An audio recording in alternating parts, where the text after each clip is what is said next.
या इनके अलग अलग स्विच भी हो सकते हैं। तो ये स्विच के थ्रू हमने इसके इन तीनों के साथ लगाए हुए हैं, जिसके पैरेलल में है, तो इस लैगिंग लोड के पैरेलल में है, इधर भी हमने इसके पैरेलल में ये कैपेसिटर लगाया हुआ है। फिर दूसरा लगाएंगे, दूसरा भी इसके पैरेलल में जाएगा, तीसरा, समझ आ रही है ना? इस तरीके से हम लगा देंगे। तो अब आप देखें कि स्टेटर कैपेसिटर से हम पावर फैक्टर को इम्प्रूव कर लिया, थ्योरेटिकल भी हमने प्रूव कर लिया और ऑब्जर्वेशन से भी हमने देख लिया कि अगर रीडिंग लें तो इस तरह आएगा। और अब प्रैक्टिकल जाके देखेंगे, ये टेबल फिल करेंगे तो हमें पता चलेगा कि ये पावर फैक्टर इंप्रूव हो रहा है। ठीक है, अच्छा इसमें ये हो सकता है कि मिसाल के तौर पे जब नो लोड पे रीडिंग लेना तो पावर फैक्टर बिल्कुल जीरो के करीब हो, तो आप कहेंगे इतना कम क्यों हो गया, इंडक्टिव लोड है तो पावर फैक्टर जो है वो इसलिए है कि नो लोड पे चल रही है ना मोटर को जब रेटेड स्पीड पे चलाएंगे तो पावर फैक्टर फिर उसका मजीद लैगिंग होगा, लेकिन वो जो है ना वो, तो इसलिए जो है ना यहाँ रीडिंग्स आप लेंगे तो नीचे को आपकी पावर फैक्टर की वैल्यू जो है वो बढ़ेगी। तो ये हो गया। दूसरा है synchronous condenser method. Synchronous condenser method जो है वो आपका, इसको कहते हैं कि ये कंडेंसर असल में ये इसमें सिंक्रोनस मोटर ही है। सिंक्रोनस मोटर को हम चलाते हैं ओवर एक्साइटेशन रीजन में। तो सिंक्रोनस मोटर जो है उसको अगर हम ओवर एक्साइटेशन रीजन में चलाएं तो वो हम उसको एज आ कैपेसिटर के तौर पे यूज़ कर सकते हैं नो लोड पे सिंक्रोनस मोटर। तो ये एक अलग प्रैक्टिकल मशीन लैब में बनता है। ये मशीन लैब के अंदर वी कर्व और सिंक्रोनस मोटर, जब वो प्रैक्टिकल करेंगे तो जो वी कर्व बनती है, उस वी कर्व की जो सेकंड लाइन बनती है वो असल में वही रीजन होता है ओवर एक्साइटेशन, जिसमें हम पावर फैक्टर इंप्रूव करते हैं। तीसरा जो है ना वो फेज एडवांसर है। फेज एडवांसर, ये जिस तरह मैंने फेज एडवांसर से आपको बताया कि ये जिस तरह फेज चेंज कर रहे हैं, तो इस फेज चेंज करने वाला इसका तरीका जो है इस फेज एडवांसर से भी हम करते हैं और वो डिफरेंट मेथड यूज़ कर सकते हैं। अच्छा, अब ये तो हमारी रीडिंग्स होगी ना, ये वाली कैलकुलेशन। अब आपने करना है मिसाल तौर पे लोड, नो लोड पे पहले रीडिंग ले। नो लोड का मतलब यह है कि आपने ये बैंक कोई भी नहीं लगाया हुआ कैपेसिटर बैंक, सिर्फ आपने मोटर ऑन की है, यहाँ से सप्लाई देंगे 110 वोल्ट की सप्लाई है। इस वक्त हमारे पास कोई भी हो सकती है, जो भी हो, फिलहाल हमारे पास 110 वोल्ट बनेगी, ये सी सप्लाई है। तो इसको जब ऑन करेंगे मोटर चल पड़ेगी नो लोड पे। जब स्टार्ट हो गई तो उसके बाद आपने एक रीडिंग ले लेनी है। वोल्ट मीटर आपने ये 3 है लगे हुए और वहाँ वोल्ट मीटर एक अगर हुआ तो आप तीनों फेज से अलग अलग रीडिंग ले लेंगे। और इसी तरह एम मीटर है तो क्लैंप ऑन मीटर होगा हमारे पास, आप यूज़ करते रहते हैं क्लैंप ऑन मीटर। तो क्लैंप ऑन मीटर से पहले एक ले लें, दूसरा तीसरा, तो 3 रीडिंग्स ले लें। इस टेबल के अंदर आपके अंदर 6 कॉलम और बना लेंगे, V1 V2 V3 के कॉलम बन जाएंगे और इसी तरह I1 I2 I3 के 3 कॉलम। तो ये आपने रीडिंग वहाँ से ले लेनी है, समझ आ रही कि नहीं? अब वो तो उसके बाद फिर वी एवरेज निकाल लें, ये आई दोनों निकालने के बाद पावर निकाल लें। पावर आपकी जो है ना ये मीटर से आ जाएगी, डायरेक्ट आपकी मीटर को देखेंगे तो उससे इफेक्टिव पावर आ जाएगी। यहाँ से आप पावर फैक्टर देख लेंगे तो ये रीडिंग आ जाएगी। इसमें कोई समझ नहीं आई तो पूछ लें, तो मेरे ख्याल कोई इतना मुश्किल तो नहीं था। प्रैक्टिकल लैब सेशन 10 फार्मर तो नहीं है सर? फार्मर आए इधर हमारे सेशन में? You are understanding Urdu? आपका कौन सा पार्टनर है? कहाँ से? अफगानिस्तान। उर्दू आती है आपको? समझ आ रही है मेरी? बस ठीक है, उर्दू ठीक है। सो आज का प्रैक्टिकल हमारा जो लैब सेशन 10 है वो हमारा है investigation of power factor and power factor improvement. तो आज हमने पढ़ना है, तो मैंने थोड़ा सा ब्रीफली पावर फैक्टर को समझाने की कोशिश की है। पहले ये जो पार्ट है ये पावर फैक्टर को समझने के लिए है और उसकी वेक्टर डायग्राम की कोशिश की है समझने की कि पावर फैक्टर को कैसे समझें। और उसके बाद फिर हमने पावर फैक्टर इम्प्रूवमेंट के 3 मेथड हैं, उनमें से सिर्फ हमने एक करना है, लेकिन 3 मेथड है वो मैंने लिख दिए हैं। मटेरियल आपके साथ शेयर कर दिया, उसमें सारे मेथड आप पढ़ेंगे और कुछ ना कुछ कॉपी में उसका लिख देंगे। और इसी तरह फिर हमने जो वहाँ जाके प्रैक्टिकली रीडिंग लेनी है वो रीडिंग्स के लिए हमने टेबल बना दिया है वहाँ जाके हम रीडिंग्स ले लेंगे।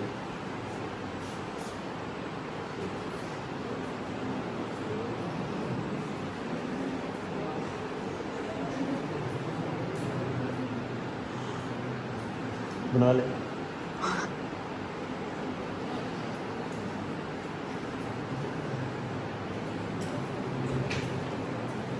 अच्छा, सबसे पहले तो थ्योरेटिकल समझे इसको। थ्योरेटिकल ये है कि आप देखें कि अगर आप वोल्टेज और करंट की वेक्टर डायग्राम आप बनाएं तो आप पहले इस वेक्टर डायग्राम पहले समझ चुके हैं, ऐसे ही है ना? तो वेक्टर डायग्राम अगर आप बनाएं तो एक लीडिंग पावर फैक्टर की बनती है, एक लैगिंग की और एक unity power factor. For resistive load it is unity power factor, for lagging load it is actually inductive load और लीडिंग के लिए it is actually capacitive load. तो हम चूँकि पावर फैक्टर इम्प्रूव करना है, इम्प्रूव करने के लिए हम जो है वो लोड जो यूज़ करते हैं नॉर्मली जो होता है वो इंडक्टिव लोड ही होता है ना। तो इंडक्टिव होता है लोड, तो इंडक्टिव के अंदर करंट जो है वो लैग करता है वोल्टेज से, ऐसे ही है ना? कैपेसिटर में प्योर इंडक्टर हो तो करंट लैग करता है वोल्टेज से 90 डिग्री, लेकिन चूंकि प्योर नहीं है रेजिस्टिव भी होता है बीच में। ये जो लोड हमारा है, जो ये जो इंडक्शन मोटर है उसके अंदर रेजिस्टिव पार्ट और इंडक्टिव पार्ट दोनों होते हैं। तो रेजिस्टिव और इंडक्टिव होते हैं तो इसलिए करंट लैग तो करता है लेकिन 90 नहीं करता, बल्कि रेजिस्टिव में तो इन फेज होता है और इंडक्टिव में प्योर 90 होता है, तो इसके बीच में आएगा। तो करंट आ जाएगा आपका lagging by the angle of phi with voltage. ठीक हो गया। अच्छा, अब इस करंट का जो अपने दो कंपोनेंट बनेंगे ना इसका, एक वर्टिकल और एक हॉरिजॉन्टल। तो जो वर्टिकल हॉरिजॉन्टल होगा वो आपका क्या होगा, करंट का cos थीटा हो जाएगा, और जो वर्टिकल है वो sin थीटा हो जाएगा। इतनी समझ आ गई आपको? अच्छा, अब ये तो पार्ट बन गया हमारी करंट की जो है ना वो ट्रायंगल बन गई है।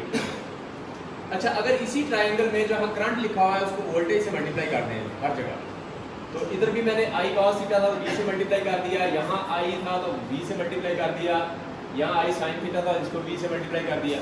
अब ये बन गया VA cos थीटा, ये बन गया VA sin थीटा और ये बन गया VI। तो VI जो मल्टीप्लिकेशन है इसका ये जो हॉरिजॉन्टल पार्ट वो ये है और वर्टिकल ये हो गया। ठीक है, ये कंपोनेंट बन गए। अब ये जो हमारा VI है, मल्टीप्लिकेशन ऑफ VI होता है, ये एक्चुअली अपेरेंट पावर होती है, इसको हम कहते हैं टोटल पावर भी कह देते हैं। और ये जो हमारा VI cos थीटा होता है ये एक्टिव पावर, इसको P से शो करते हैं, P से, और इसको रियल पावर या एक्टिव पावर कह देते हैं और या यूजफुल पावर भी कहते हैं इसको कुछ जगह पे। और इसी तरह ये जो VI sin थीटा है इसको हम Q से डिनोट करते हैं पावर सिस्टम में, और इसको रिएक्टिव पावर कहते हैं, यहाँ हम इसको इमेजिनरी पावर कह देते हैं। तो एक्चुअली ये जो S है ये S के ही दो कंपोनेंट है, P और Q। अगर हम इसकी लिखना चाहें इसकी अपने इक्वेशन, ये कौन सा थ्योरम है, पाइथागोरस थ्योरम से लिखें, वो भी स्क्वायर यानी हाई, ये कौन सा है, हाइपोटेन्यूज का square is equal to base square जमा परपेंडिकुलर स्क्वायर। तो हाइपोटेन्यूज या ये अपेरेंट पावर है S स्क्वायर हो गया और ये P square plus Q square हो गया। यहाँ से अगर S निकालना चाहें तो आप S निकल आएगी P plus P square plus Q square under root आ जाएगा, ऐसे है ना। तो ये S जो है वो वोल्ट एम्पेयर में है, वोल्टेज V का वोल्टेज और I का एम्पेयर, वोल्ट एम्पेयर आ गया। अगर ज़्यादा पावर हो तो किलो वोल्ट में आ जाएगी और इससे भी ज़्यादा हो तो मेगा वोल्ट एम्पेयर। तो कुछ जगह पे आप MVA देखते हैं, कुछ जगह KVA देखते हैं। ये ट्रांसफार्मर हमारे जो करीब करीब लगे होंगे आपको KVA में नजर आएंगे। थोड़ा पीछे चले जाए पावर जनरेशन में, या बड़े ट्रांसफार्मर 500 kV लाइन है उधर MVA में नजर आएंगे। इसी तरह ये जो कैपेसिटी है P जो है वो वाट्स में है, बड़ा यूनिट हो तो किलो वाट हो गया, इससे भी बड़ा हो तो मेगावाट हो गया। तो तरबेला डैम जो मंगला डैम चले जाए तो वहाँ आपको पावर जनरेटर्स की जो है वो मेगावाट में नजर आएगी। अगर आप हमारी मशीन लैब में आ जाए तो वहाँ आपको मोटरों की जो कैपेसिटी है वो रेटिंग है वो किलो वाट में नजर आएगी, या HP में भी इसको हम कन्वर्ट कर लेते हैं। और इसी तरह ये वार्स हैं, किलो वार और मेगा वार इस तरह हो जाएंगे कैपेसिटर बैंक। अच्छा, अब ये है कि ये जो cos थीटा है, अगर यही फाई निकालें हम, ये थीटा मैंने लिख दिया, ये फाई है असल में, ये फाई लिखते हैं इसको, ये फाई है।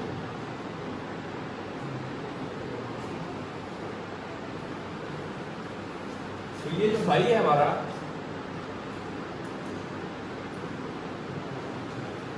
ये cos और फाई जो है ये असल में हमारा पावर फैक्टर है। तो cos फाई क्या बनेगा, यही हमने निकालना है हमारा टारगेट पावर फैक्टर। तो असल में ये cos फाई है जिसको हम लेना चाह रहे हैं। तो cos फाई की जो वैल्यू है वो असल में पावर फैक्टर, तो मैक्सिमम इसकी वैल्यू क्या होती है, फाई मैक्सिमम क्या हो सकता है, जीरो, मिनिमम जीरो हो सकता है।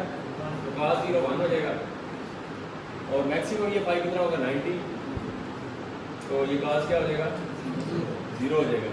तो 0 और 1 के दरमियान रहेगी वैल्यू।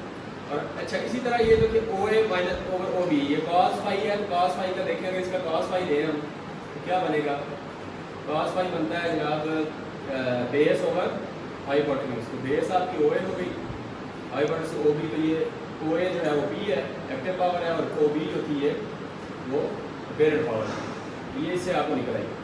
अब ये जो P है वो किलोवाट है और जो अपेरेंट पावर है वो दैट इज KVA। तो ये इस तरह हम cos फाई निकाल सकते हैं। तो जो KVA थी या अपेरेंट पावर S थी वो मल्टीप्लिकेशन VI का था, इसको VI भी लिख सकते हैं। P को मैंने इसलिए नहीं लिखा ये कि P हमारी डायरेक्ट वाटमीटर से नहीं हो सकती है, P लिखा है। अगर जहाँ आपको P की जरूरत ना हो, जहाँ आपको VI से निकाल रहे हो तो वहाँ आप VA cos थीटा लिखेंगे इसको। तो फिलहाल हम पावर फैक्टर निकाल रहे हैं P से। P हमारा ये वाटमीटर है और वाट मीटर के भी डिफरेंट मेथड हैं। 3 फेज पावर मेजर करने के 3 मेथड हैं, सही है ना। सिंगल वाट मीटर मेथड है, यानी 3 फेज पावर अगर आपने मेजर करनी है, 3 फेज पावर मेजरमेंट, तो 3 फेज पावर मेजरमेंट के जो है ना, एक सिंगल वाट मीटर मेथड है, दूसरा है 2 वाट मीटर मेथड, और तीसरा 3 वाट मीटर मेथड आ जाएगा। तो हम ये वाला यूज़ कर रहे हैं 2 watt meter method. 2 watt meter है, तो अगर आप देखें इसके अंदर, इस वाट मीटर में देखें तो एक वाट मीटर ये है। हर वाट मीटर के अंदर क्या होता है, वाट मीटर से वोल्टेज और करंट को मल्टीप्लाई करना है, तो एक करंट कॉइल होगी उसके अंदर, और एक क्या होगी, पोटेंशियल कॉइल या वोल्टेज कॉइल, ठीक है। तो एक वाट मीटर ये हो गया, और इसी तरह दूसरा वाट मीटर है तो उसकी एक करंट कॉइल होगी और एक उसकी पोटेंशियल कॉइल होगी। इस ये दो, एक वाट मीटर हो गया, तो ये 2 वाट मीटर बन के हमें 3 फेज पावर देगा, ठीक है। तो ये 3 फेज पावर में ये कैसे करते हैं, 2 वाट मीटर मेथड से इसकी पूरी जो है वो थ्योरेटिकल एक क्वेश्चन है, अगर आप उसमें देखना चाहें मेरे से ले, मैं PDF शेयर कर दूँगा, तो पूरी डेरिवेशन है कि 2 वाट मीटर मेथड से हम 3 फेज पावर कैसे निकलती है, पूरी वो एक पेज की डेरिवेशन आप उससे देखेंगे तो समझ आ जाएगी। अच्छा, ये तो हो गया, ये हमने वाट मीटर से P जो है हमारी 3 फेज पावर P जो है वो हमारी यहाँ से आ जाएगी, ये वाली P जो है। अच्छा, इसी तरह जो VI है, वोल्टेज है, ये देखें 3 वोल्ट मीटर लगा दिए, ये लाइन टू लाइन वोल्टेज है। 1 वोल्ट मीटर, दूसरा और तीसरा, पहली और दूसरी के साथ, दूसरी और तीसरी के साथ, और पहली और तीसरी के साथ, ये 3 वोल्ट मीटर हैं। इन 3 वोल्ट मीटर की एवरेज ले लें तो आपको V आ जाएगी, ठीक है। और इसी तरह करंट है, तीनों फेज में जो लाइन्स में करंट गुजर रहे हैं, वो करंट जो है ना, आप इसका वो आप तीनों का एवरेज ले लें, उससे आपका क्या हो जाएगा, I3 आ जाएगा, I आ जाएगा टोटल I। तो P और VI जब आप निकालेंगे तो उससे क्या हो जाएगा, आपका cos थीटा आ जाएगा। अच्छा, अब करना ये है कि सबसे पहले ये होगा कि सबसे पहले लोड, नो लोड, एक नो लोड की रीडिंग होगी, ये पहली है, फिर दूसरी है, फिर तीसरी है, फिर चौथी है, फिर 5वां बैंक होगा, और इस तरह आगे। तो नो लोड की रीडिंग लेंगे आप। नो लोड का मतलब ये है कि ये जो है आपका लोड, ये असल में इंडक्शन मोटर है। तो इंडक्शन मोटर की भी डिफरेंट टाइप्स हैं। इंडक्शन मोटर जो है उसकी जो इंडक्शन मोटर है, इंडक्शन मोटर ये जो मैं लिख रहा हूँ, इंडक्शन मोटर में एक स्क्विरल केज इंडक्शन मोटर होती है और एक वाउंड रोटर इंडक्शन मोटर होती है। वाउंड रोटर को स्लिप-रिंग इंडक्शन मोटर भी कहते हैं, स्लिप-रिंग इंडक्शन मोटर भी इसको इसी को कहते हैं, ठीक है। तो हम जो यूज़ कर रहे हैं वो स्क्विरल केज इंडक्शन मोटर है, ठीक है। 2 टाइप्स हैं, बस इतना ही समझे आप। बाकी आप मशीन लैब में, आपका स्पेशल कौन सा मशीन लैब कर लिए ना? No sir. अच्छा, आप नेक्स्ट करेंगे, सारे करवा रहे हैं अभी। उसमें हम फिलहाल जो स्क्विरल केज इंडक्शन मोटर होगी इसको यूज़ करेंगे, स्क्विरल केज। तो इसको यूज़ करने के बाद हमने स्क्विरल केज का अगर मैं सर्किट इधर बना दूँ, ये जो 3 पॉइंट है ये कैसे आए हैं, तो ये असल में इसका स्टेटर जो है वो इस तरीके से आपको नज़र आएगा।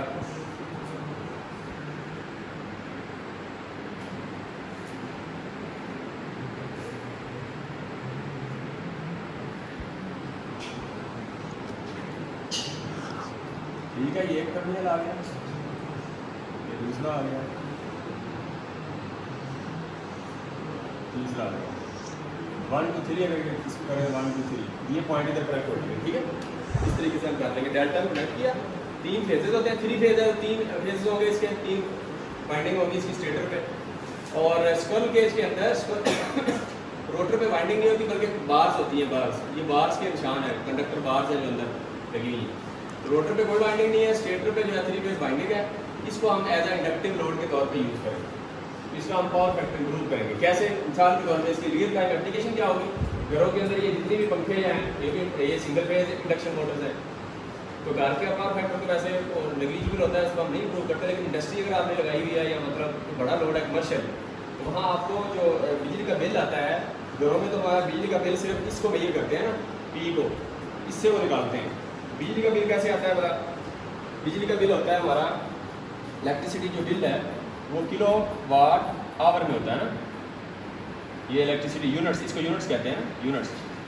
तो जितने किलो वाट आवर्स आप कंज्यूम करते हैं, अगर महीने में आप देखते हैं बिल के ऊपर लिखा होता है आपको 300 यूनिट्स कंज्यूम हुए, तो इसका मतलब 300 किलो वाट आवर आपने कंज्यूम किया है। तो लोड कैलकुलेट करने का भी और डिफरेंट तरीका है, वो सब्जेक्ट और चला जाएगा उसमें। तो किलोवाट आवर्स, पावर को हम टाइम से मल्टीप्लाई करें तो किलोवाट आवर्स आ जाता है। तो बात क्या कर रहे थे हम, तो ये जो इंडक्टिव लोड है हमारा इंडस्ट्री में या कमर्शियल लोड है, वहाँ हमारा सिर्फ किलोवाट आवर यूनिट्स नहीं आते हैं, वो बिजली के बिल में वो दूसरा भी डालते हैं किलोवाट।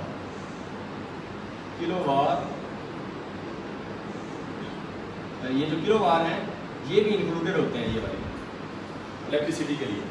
तो यानी वो टोटल जो बिल बनता है वो पी और क्यू दोनों को इंक्लूड करके बनता है। तो रिएक्टिव पावर अगर आपका लोड कम होगा, पावर फैक्टर कम होगी, तो पावर फैक्टर कम होगी तो उसका मतलब ये है कि आपका सारा लोड इंडक्टिव होगा। इंडक्टिव होगा तो क्यू जो है आप ड्रा कर रहे होंगे सिस्टम से, क्यू ड्रा होगी तो क्यू आप ड्रा करेंगे तो उससे क्या होगा, आपका पावर फैक्टर कम होगा तो आपको उसकी पेनल्टी पड़ेगी। तो इंडस्ट्री में जो इंडस्ट्री वाले हैं, जो आप इसको जानता है, तो वहाँ उनको पावर फैक्टर, हमारी यूनिवर्सिटी को पावर फैक्टर पेनल्टी बनती है। आप इसका बिल देख रहे हैं, नेक्स्ट टाइम आपने इस लैब मेंबर के साथ में बिजली का बिल भी लगाना है हमारी यूज टैक्स का, ठीक है, उसकी तस्वीर लें और साथ लगा देना है, ठीक है। Electricity bill of you tax का एक बिल ढूंढ लें किसी से, PDF में जाएँ तो वहाँ से मिल जाएगा पुराना बिल, उनको एक बिल, उसमें आप देखेंगे कि सिर्फ हमारा जो घर का बिल है उसको कंपेयर करेंगे आप, वहाँ किलो वाट ही नहीं है बल्कि ये तो पेनल्टी हमारी यूनिवर्सिटी में लाखों रुपये वो पावर फैक्टर पेनल्टी का काम हो जाए। इसलिए हमने वहाँ जो बाहर जनरेटर लगा हुआ है उसके साथ अब जाके हमने वो कैपेसिटर बैंक लगाए हैं। जिस तरह हम ये कैपेसिटर बैंक से पावर फैक्टर इंप्रूव करके देखेंगे। ये इंडस्ट्रियल लोड, ये इंडक्शन मोड, ये इंडक्शन मोटर जो है ये इंडक्टिव लोड है या लैगिंग लोड इसको कहते हैं। तो ये लोड समझ लें कि यूनिवर्सिटी के जितने भी पंखे हैं या मोटरें चलती हैं ये सारा इंडक्टिव लोड है, या बल्कि ये जो ट्यूब के अंदर भी चोक लगी होती है तो ये सारा इंडक्टिव लोड है। ये मोटर जो अभी आप देखेंगे तो मशीन लैब में जाके इस मोटर को समझ लें कि आपकी पूरी यूनिवर्सिटी का इंडक्टिव लोड है। तो हम प्रैक्टिकल कर रहे हैं सिर्फ एक मोटर में, वरना जितनी भी मोटर चल रही हैं वो ये इंडक्टिव लोड या लैगिंग लोड को शो करेंगी। अच्छा, उसके साथ जो कैपेसिटर लगाएंगे तो कैपेसिटर से इंप्रूवमेंट होगा पावर फैक्टर। हम देखेंगे कि नो लोड पे पावर फैक्टर क्या है, फिर कैपेसिटर बैंक लगाने से, यानी एक कैपेसिटर बैंक लगाया एक स्विच के जरिए, इसको ऑन करेंगे पहले। अच्छा, तो फिर दूसरा 2 कैपेसिटर बैंक ऑन कर देंगे, 3, 4, 5 इस तरह करेंगे। तो आप देखेंगे कि नो लोड पे पावर फैक्टर कम है, तो इसमें कैपेसिटर बैंक लगाए तो पावर फैक्टर इंप्रूव हो गया। तो पावर फैक्टर इंप्रूव होगा तो हम कंज्यूम किलोवाट नहीं करेंगे, क्योंकि हम खुद इंजेक्ट करना शुरू कर दें किलोवाट कंज्यूम करने के बजाय। कुछ हमारे कैपेसिटर बैंक जो है वो तो कैपेसिटर बैंक हमने लगाए हुए हैं। तो आपने वहाँ जब बाहर जाना है तो कैपेसिटर बैंक वहाँ लगे हुए हैं, किसी पूछ के उसकी तस्वीर लगा के आपने मैनुअल में लगाया। तो कैपेसिटर बैंक कहाँ लगाए हुए हैं, इंस्टॉल किए हुए हमने।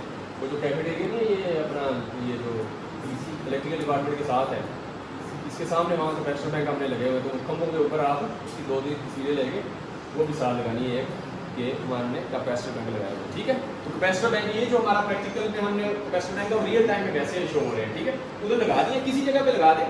एक लाइन जा रही है हमारी ड्यूटी की, एक ये पूरी लाइन जो है ये लोड जो है ये हमारा डिस्ट्रीब्यूटेड है। हॉस्टल का लोड है, गर्ल्स हॉस्टल का है, फिर फॉरेन फैकल्टी हॉस्टल है, फिर डिपार्टमेंट्स का लोड है, फिर हर जगह जा रहा है। ये लोड जो है वो डिफरेंट होगा। तो इससे आप ये करेंगे कि ये कैपेसिटर बैंक ऑन करके हम इंप्रूव करेंगे। अच्छा, अब आपने करना ये है कि अब हम वो थोड़ी सी समझ लें इसको कि मिसाल के तौर पे ये जो इंडक्टिव लोड है ये वाला जो है, इस वक्त ये जो केस है हमारा, ये केस है रेजिस्टिव और इंडक्टिव लोड का, ऐसे ही है ना। ये जो केस है इसके अंदर जो लैगिंग लोड है इंडक्शन मोटर का, इसमें रेजिस्टिव भी जा रहा है, वाइंडिंग के रेजिस्टिव भी शामिल है और इंडक्टिव, तो ये सिनेरियो बनेगा, ऐसे ही है।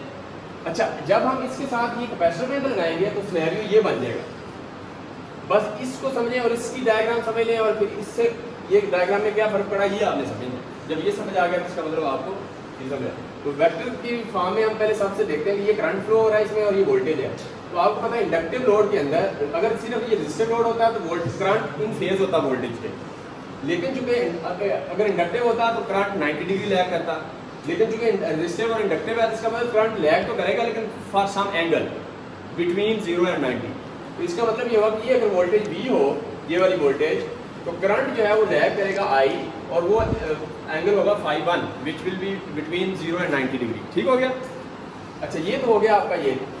अच्छा, जब हम अब ये सूरत ऐसे बन गई, अब हमने इसी फाई को आप देखें, अगर ये डायग्राम बनाया तो इसी फाई को लेके आगे चलेंगे। देखें ये फाई है और फाई के बाद ये फाई जो है ना वो फाई से हमने ये बनाया था अपने कॉस थीटा कॉस फाई जो था वो यही फाई बेस और परपेंडिकुलर। इसका मतलब है cos फाई है, इसमें ये जो फाई है वो cos फाई है और cos फाई ये पावर फैक्टर है।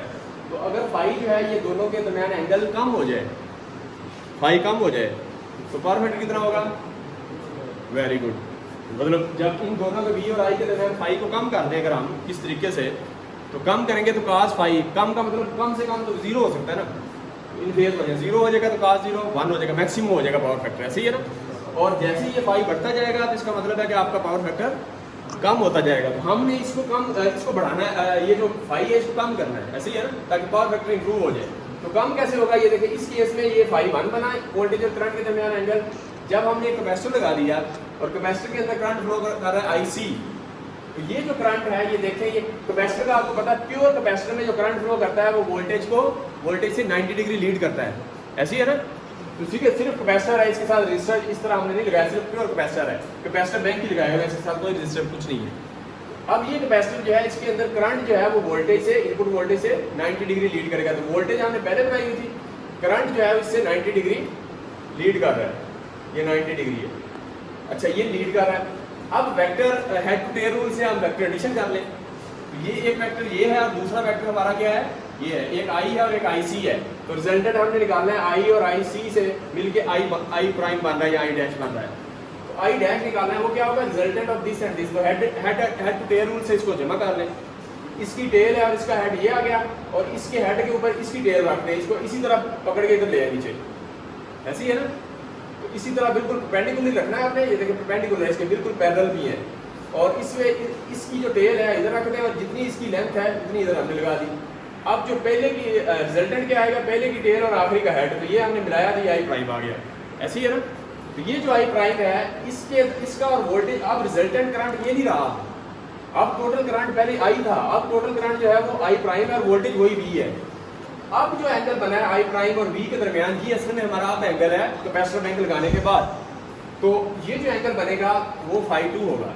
तो ये एंगल जो φ2 है, φ2 is less than φ1, so it means power factor improve, power factor improve हो गया। अब ये कितना लेस है ये डिपेंड करेगा कि आपने कैपेसिटर के अंदर ये जो करंट फ्लो कर रहे हैं कितना करा रहे हैं। यानी अगर आपने 1 लगाया, ये हो सकता है कि उसकी वैल्यू ये हो, अगर इसमें मजीद 1 लगा दें तो इसका करंट की वैल्यू बढ़ जाए। तो जितनी बढ़ती जाएगी उतना रिजल्टेंट आपका बिल्कुल एंगल कम होता जाएगा, ऐसे ही है ना। तो इस तरीके से हम पावर फैक्टर को इंप्रूव कर लेंगे। ये आपको थ्योरेटिकल समझ आ गई इसकी। अब पावर फैक्टर इंप्रूव करने के 3 मेथड हैं। मिसाल के तौर पे पहला स्टैटिक कैपेसिटर है जो कि हमने यूज़ किया, ये स्टैटिक कैपेसिटर मेथड है, ठीक है, ये हमने यूज।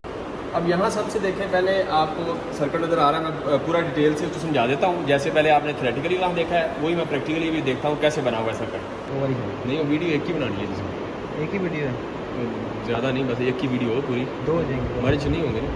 मैं जो मैं कर दूँगा, मर्ज कर देंगे, एक कर दूँगा। हाँ, बस ये मर्ज कर दो, इसी से शुरू करो, पक्की बात है, मर्ज कर देंगे। कितना टाइम लगेगा सर? इसमें थोड़ा टाइम लगेगा। इधर ही मर्ज हो जाएगी, मोबाइल में इधर ही होगा। Very good. बस ये देखें ये वोल्टेज है, वोल्ट मीटर आपने ये करना है जनाब कि ये देखें मैंने ऑफ कर दिया। अब इसको जब ऑन करूँगा तो ऑन करने के बाद आपने, मुझे पता है कि इसकी वोल्टेज इस वक्त सप्लाई वोल्टेज 110 वोल्ट है। अगर ज़्यादा होती है तो मैं इसको 750 पे रखता, तो 200 volt is okay, AC voltage, ठीक है। तो AC वोल्टेज मैंने मेजर करनी है। तो मेजर करने का तरीका ये है कि मैं इसको यहाँ से लगाऊंगा, ये इनपुट सप्लाई जब दूंगा तो ये 2 पॉइंट लगाए, ये V1 आ गया, फिर जो है ना ये 2 पॉइंट लगाए, ये V2 आ गया, फिर जो है ना ये तीसरा V3 आ गया। तो 3 V3 V1 V2 हर लोड पे निकालूंगा, पहले नो लोड पे, फिर हर कैपेसिटर बैंक पे, और इसी तरह करंट निकालता जाऊंगा तीनों, ठीक है। तो इनका एवरेज वाटेज लेनी है मैंने। वाट मीटर कैसे मेजर करना है, ये देखें वाट मीटर जो लगाया ना अभी आपको, ये कॉम्प्लेक्स नजर आया, 2 वाट मीटर मेथड है। इसके अंदर देखें, एक आपकी करंट कॉइल है ये वाली 5 एम्पेयर वाली, इसको 5 एम्पेयर वाली कहते हैं। आप समझिए कि ये दरमियान में इसके इंटरनल जो है ना, यहाँ से अब नजर आ रहा है, ये इंटरनल यहाँ से जो है ना, ये बीच में वो जो कॉइल में CC लिख रहा था ना, CC1, ये CC1 है, इन दोनों के दरमियान में लगी हुई है इंटरनली। अच्छा, इसी तरह एक है 25 एम्पेयर की यहाँ से CC2, ये भी CC1 नहीं है लेकिन 25 एम्पेयर की है, तो हम CC1 यूज़ करेंगे या CC2। अभी हमने 25 एम्पेयर वाली CC1 यूज़ की है, तो ये CC1 नहीं है। अच्छा, इसी तरह जो है जो वोल्ट मीटर में PC पोटेंशियल कॉइल PC1 कह रहा था, तो पोटेंशियल कॉइल भी देखें तो इस पॉइंट पे और इस पॉइंट पे ये 120 वोल्ट की है पोटेंशियल कॉइल, ये इनके दरमियान में पोटेंशियल कॉइल है, और एक 240 वोल्ट भी है PC1। तो आप 240 की या 120 की यूज़ करें। मुझे 110 वोल्ट है तो मैंने 120 वाली पोटेंशियल कॉइल यूज़ की और 25 एम्पेयर वाला करंट कॉइल, तो 25 एम्पेयर वाली CC1 और PC1 मेरी 120 वोल्ट वाली है।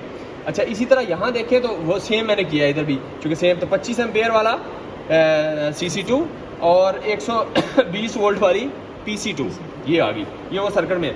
अब चूँकि मैं इसमें यूज़ कर रहा हूँ 120 वोल्ट की कॉइल यूज़ कर रहा हूँ और 25 एम्पेयर वाला करंट। अब इधर जो रीडिंग आएगी ना, जो भी स्केलिंग इधर शो करेगा 1 2 3 जो भी, इस रीडिंग को आपने मल्टीप्लाई किससे करना है वो यहाँ से पता चलेगा। इसका मल्टीप्लाइंग फैक्टर आपको नज़र आ रहा है कि अगर मैं 25 एम्पेयर वाला यूज़ करूँ करंट और वोल्टेज हो मेरी 120 वोल्ट वाली, तो इसका मल्टीप्लाई फैक्टर है 50। इसका मतलब इधर यहाँ जो भी रीडिंग आएगी इसको आपने 50 से मल्टीप्लाई करना है, तो असल वाटेज आपको मिलेंगे। ठीक हो गया, ये भी क्लियर हो गया वाट मीटर का। अब उसके बाद क्या किया कि ये 3 फेज़ आए हैं, ये मैंने एक फेज़ जो है ये करंट कॉइल में गया। ये आप सर्किट डायग्राम अगर मुझे दिखाएं, आपने वो उसकी कोई लिखा होगा कुछ, और सर्किट डायग्राम जो उसकी बनाई है, नहीं तस्वीरें ली है, तस्वीर दिखा दें कोई मोबाइल में है नहीं, इनको रहने दें, हाँ ये काम कर रहे हैं। अच्छा बस ठीक है। तो ये देखिए अगर इसमें, तो ये देखिए ये करंट कॉइल है, सप्लाई से करंट कॉइल 1 में आई। ये देखिए एक सप्लाई जो है इसको करंट कॉइल 1 में मैंने दे दिया, ऐसे ही है ना, ये करंट कॉइल 1 में आ गई। अच्छा, करंट कॉइल की जो दूसरा पॉइंट है उससे आगे चलेगी। ये देखिए करंट कॉइल का जो दूसरा पॉइंट है ये इस पॉइंट से आगे AC मोटर को चलेगी, ऐसे हो गया। अच्छा, अब ना समझ आई फिर पूछ लीजिएगा बार बार, एक दफ़ा मुझे समझाने दें। अच्छा, उसके बाद देखें PC1 क्या है। PC1 देखें करंट कॉइल जो है, करंट कॉइल का जो दूसरा टर्मिनल है, आप देखें करंट कॉइल का ये जो दूसरा, ये करंट कॉइल का एक इन है और ये दूसरा टर्मिनल है। इस टर्मिनल से हमने इसको वहाँ रखना है, इसको हिला ही रखना था। इससे आपने ये 120 वोल्ट वाली ये आपकी PC1 आ गई। ठीक हो गया, इसको कनेक्ट कर दिया। अच्छा, उसके बाद ये जो CC2 है, आप देखें दूसरा जो था ये तीसरे नंबर पे, इन दरमियान वाली लाइन सीधी जा रही है। ये देखें दरमियान वाली लाइन आपकी ये जो ये वाली है, ये आप देखिए इधर से डायरेक्ट इधर कनेक्ट की है एक पॉइंट पे, जहाँ से PC1 और PC2 कॉमन होनी है। ये PC1 PC2 दोनों कॉमन हो रही है इस पॉइंट पे, और इस पॉइंट से डायरेक्ट ही जो है ना आगे दूसरे पॉइंट पे जा रही है, ये वाली लाइन डायरेक्ट जा रही है इधर से, देखें ये। ठीक हो गया। अच्छा, अब इसके बाद जो तीसरी लाइन है, ये वाली तीसरी लाइन, इसको देखें तो ये दूसरी करंट कॉइल CC2 पे, ये देखें ये एक ये पहली करंट कॉइल थी, ये तीसरी है, ये पहली थी तो ये तीसरी है। ये देखें ये करंट कॉइल देखें यहाँ से इन हुई और 25 वाली से आउट हुई, 25 वाली से आउट हो गई। ये देखें आगे चली गई है ये CC2 वाली, ये देखें मोटर को चली गई, मोटर के तीसरे उसमें। और अच्छा, उसके बाद ये जो PC2 थी, ये देखें CC2 के दूसरे टर्मिनल से, अब PC2 जो है वो CC2 का दूसरा टर्मिनल ये है, पहला ये था, दूसरा ये। इस टर्मिनल से आपने देखें कि क्या किया कि 100 जो है ना आपने ये 120 वोल्ट वाली का टर्मिनल एक लगा दिया PC कॉइल का, एक टर्मिनल इसका 120 वाली का इस पॉइंट पे लगा दिया, और दूसरा इसका जो है ना वो इधर लगा हुआ है, ये इंटरनल लगा हुआ है दूसरा, वो जो PC2 का ये दरमियान वाला है वो इधर, और इसी तरह 120 वाली का भी इधर ये कॉमन है एक पॉइंट। ठीक हो गया ये वाला। अच्छा, ये तो मैंने 3 फेज सप्लाई को वाट मीटर में लगाया और वाट मीटर से इधर। अगर मैं वाट मीटर ना लगाऊँ ना तो आसान काम क्या होगा वाला, इसको मैंने उठा के जो है ना, असल में मैंने अगर वाट मीटर निकालूँ तो ये कनेक्शन कैसे होंगे मैं आपको बताता हूँ। ये कनेक्शन बन जाएंगे जनाब, ये वाली लाइन इधर जा रही है डायरेक्ट, ये वाली लाइन यहाँ जा रही है, ये वाली लाइन यहाँ जा रही है। तो 3 फेज सप्लाई आपने जस्ट 3 फेज सप्लाई को डायरेक्ट इसके साथ कनेक्ट कर दिया है। चूँकि हमने पावर लेनी है, पावर फैक्टर मेजर करना था, PU में निकाली, इसलिए वाट मीटर लगाया तो आपको सर्किट थोड़ा कम्प्लेक्स हो गया है, लेकिन वो भी मैंने समझा दिया आपको। ठीक है। अच्छा, इसी तरह फिर आपने ये करना है कि यही जो 3 जो मोटर है इसको हमने डेल्टा में कनेक्ट किया हुआ है। ये देखें ना, मोटर के 6 टर्मिनल का मतलब है कि इसके 3 फेज होते हैं ना, एक फेज के 2 टर्मिनल, फिर दूसरे फेज के 2, फिर तीसरे के 2, तो 6 टर्मिनल बाहर निकले हुए हैं, अंदर मोटर के अंदर है। अच्छा, इस मोटर की जो है ना, इसको हमने एक टर्मिनल एक है दूसरे के साथ, उसको वो कॉमन करते हैं ना वो डेल्टा में अंदर, देखें एक दूसरे के साथ दूसरा ये कॉमन क्यों है ये, तो वो किसी तरह भी कॉन्फ़िगरेशन इसको समझे कि ये डेल्टा बना दिया हमने। तो डेल्टा के बाद जो कॉमन किया है तो उसका एक पॉइंट आएगा, जो कॉमन किया है उसका एक पॉइंट, फिर दूसरा कॉमन किया उसका एक पॉइंट, तीसरा कॉमन किया तीसरा पॉइंट। तो ये 3 पॉइंट जो है ना आप देखें तो इसके वो एक पॉइंट कॉमन किया ये इनसे, ये हो गया। इसका मतलब वाइंडिंग ये होगी, मिसाल तौर पर एक वाइंडिंग यहाँ से लेके यहाँ एक होगी, ये दूसरी वाइंडिंग ये होगी, तीसरी इससे इधर होगी। तो एक वाइंडिंग चूँकि ये है, दूसरी वाइंडिंग ये वाली है, तो उनका एक टर्मिनल कॉमन कर दिया। तो ये देखिए कॉमन किया तो एक पॉइंट आ गया, ये कॉमन किया दूसरा पॉइंट, और ये तीसरा। तो इन तीनों को सप्लाई भी दी हुई है वाट मीटर के थ्रू, और इन्हीं तीनों के क्रॉस आप देखें तो ये कैपेसिटर बैंक लगा दिया। ये देखिए ये कैपेसिटर बैंक जो है ना असल में लगाया हुआ है। ठीक हो गया। और इसको भी देखें तो ये देखें डेल्टा में कनेक्ट किया हुआ है, ये देखें कैपेसिटर बैंक, ये 3 अंदर बैंक जो है ना उनको ये आपस में एक पॉइंट शार्ट किया हुआ, तो डेल्टा में कनेक्ट किया हुआ। अच्छा, डेल्टा में कनेक्ट करके इधर एक कैपेसिटर बैंक नहीं है, जिस तरह ये डायग्राम देखें आपको ये तीन एक ये है, दो तीन, तो इसमें देखिए एक कैपेसिटर बैंक ये है डेल्टा में 2 मिनट, ये जिस तरह तीनों ऑन करेंगे ना स्विच, इसका मतलब ये वाला है, ये S1 हो गया ऑन, ठीक है, ये S1 ऑन हो गया। एक रीडिंग ले लेंगे, पहले नो लोड पे ब्रेक, फिर दूसरा करेंगे, तीनों इकट्ठे करने हैं, ये S2 हो गया, फिर इस तरह ये S3, ये S4, ये ख़राब है इसको नहीं करेंगे, ये S4, 4 रीडिंग ये ले लेंगे और एक नो लोड पे 5 रीडिंग आ जाएंगी। तो ये कैपेसिटर बैंक ऑन करके देख लेंगे कि पावर फैक्टर हमारा इंप्रूव हो रहा है कि नहीं। ठीक हो गया, लेट्स स्टार्ट। ओके, तो बिस्मिल्लाह। वाट मीटर की रीडिंग तो खुद ही आएगी। वाट मीटर की रीडिंग खुद आएगी, करेक्ट जो किया हुआ है, हाँ इधर आएगी, तो इसको मल्टीप्लाई कर लेंगे। अब आप अपनी कॉपी निकाल लें, इसमें हमने रीडिंग लेनी है, देखते हैं कि कैसे बनती है। ठीक है, सबसे पहले देखें कि हमने पहले पी ले लेते हैं, पी। अब आप कोई रीड करेगा पी, पैरेलल एरर नहीं आना चाहिए, और ये आप रीड करें जरा, कोई बता रीड करें, कौन करेगा? इधर से आगे करे कोई, आप आ जाए, कोई करे, कोई ये जरा रीड करके मुझे बताएं कितनी रीडिंग आ रही है। हाथ नहीं लगाना किसी चीज़ को, ख्याल से दोनों छाटा इसके उसके ऊपर नीडल देखिए किधर जा रही है, से 9 पे कितनी है? 9 पे जा रही है। वेरी गुड, मुझे देखने दे पहले। नहीं ये 8 पे है, फिर 9 गलत किया वो, पैरेलल से एरर आ रहा है, नीचे जो इमेज है और वो नीडल एक जैसी होनी चाहिए। ठीक है, तो ये 8 आ रहा है, ठीक है, आप भी चेक कर लीजिएगा। नहीं 8 अभी रीडिंग यहाँ आ रही है। अब इसको मल्टीप्लाई किससे करना है, मैंने बताया आपको 50 से, तो 8 को 50 से मल्टीप्लाई करें, अभी 400 वाट ये मोटर ड्रा कर रही है नो लोड पे। ठीक है, 400 वाट आप लिख रहे हैं, ठीक हो गया। अच्छा, अब मैं करता हूँ कैपेसिटर बैंक एक ऑन, लेकिन इससे पहले नो लोड में हमें वोल्टेज और करंट भी चाहिए। अब आपको मैं ये लेता हूँ, ये मैंने AC पे किया हुआ है, इसको मिसाल तौर पर मैं पहला लेता हूँ, ये 10.6 है, 10.57, थोड़ा चेंज होगा, 10.58 कर लें, और ये दूसरा लें, ये देखें 10 ये देखें ज़रा 10.16 का 18 कर लें, 10.18, और ये लें, ये कर लें, इसको हाथ नहीं लगाना, ये अभी वोल्टेज है 10.94। ठीक है, ठीक हो गया। ये तीन, इसका एवरेज आप खुद बाद में निकालना, ठीक है। अच्छा, अब मैं वोल्टेज लेता हूँ, पहली रीडिंग आया इस वक्त, बिस्मिल्लाह, ये जो है रीडिंग ये वाली है, ये 113.5 लें, 113.5, ठीक है। दूसरी रीडिंग लें 114.4 लें, और तीसरी रीडिंग लें 113.7। ठीक हो गया, ये पहली रीडिंग नो लोड पे होगी। ठीक हो गया, इसका पावर फैक्टर निकालेंगे। अगर आप ऑन कर रहा हूँ, ये देखें, बिस्मिल्लाह, ये ऑन कर दिया। अच्छा, अब आप देखें कि इसकी रीडिंग कांस्टेंट ही रहेगी, एक्टिव पावर तो इसकी वही रहेगी। ये देखें, अगर मैं इसको चेक करूँ तो वही है, सेम ही है। ठीक है, तो ये आप लिख रहे हैं इसको कि ये वो अपने वही है 400 वाट होगी। ठीक है। अच्छा, अब हम करंट चेंज होगा, जो आप करंट देखते हैं मिसाल तौर पर ये देखें 8.61 लिखें, इसको लिखें 8.440, और इसको लिखें आप 9.28। ठीक हो गया, ये लिख दें, लिख दिया। अच्छा, आगे चलें। अच्छा, इसके बाद आप देखें ये 113.5 लिखें, इसको लिखें 114.5, और इसको लिखें आप 113.9। ठीक हो गया, ये रीडिंग भी हमारी आ गई। ठीक है, आगे चलते हैं। ये ऑन किया, ये ठीक है, एक कैपेसिटर है ना स्मार्ट। अच्छा, अब आप देखें इसकी मैं एक्टिव पावर देखूँ तो इस वक्त सेम है, एक्टिव पावर वही है 400। अब मैं करंट देखता हूँ, करंट चेंज हो गया होगा 7.46, 7.56, ये देखते भी आए 8.70। ठीक हो गया, ये आप देखें करंट कम हो रहा है या ज़्यादा हो रहा है?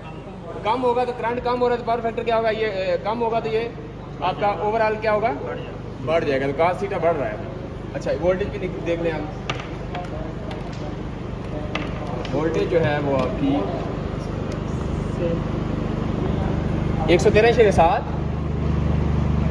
114.7 और 113.9। ठीक हो गया, ये ले ली। अब अगली रीडिंग लेते हैं, तीसरा कैपेसिटर बैंक ऑन किया। अच्छा, इसके बाद आप देखें, ये मैं वाट मीटर देखूँ तो ये इस वक्त वही है 400 वाट। ठीक है, 400 वाट है। अच्छा, इसको मैं देखूँ अगर ये 6.37, I2 जो है वो 6.11, और I3 जो है वो 7.92। ठीक हो गया।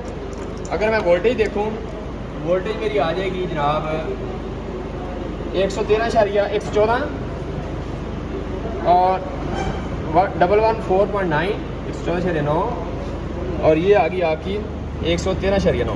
ठीक हो गया।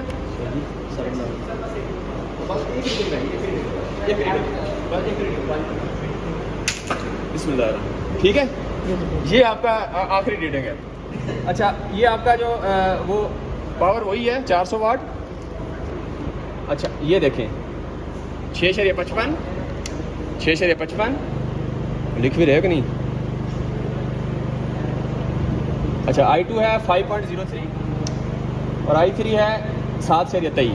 ठीक है, 5.03 6.5 है 1 है ना 5.032 03 I3। अच्छा, इसके बाद ये वोल्टेज देखें 114.1 114.9 और 114। ठीक है, ये 4 रीडिंग है। बस यही था हमारा। और इससे आप पावर फैक्टर निकालें ज़रा, खुद निकालें ज़रा कितना आता है।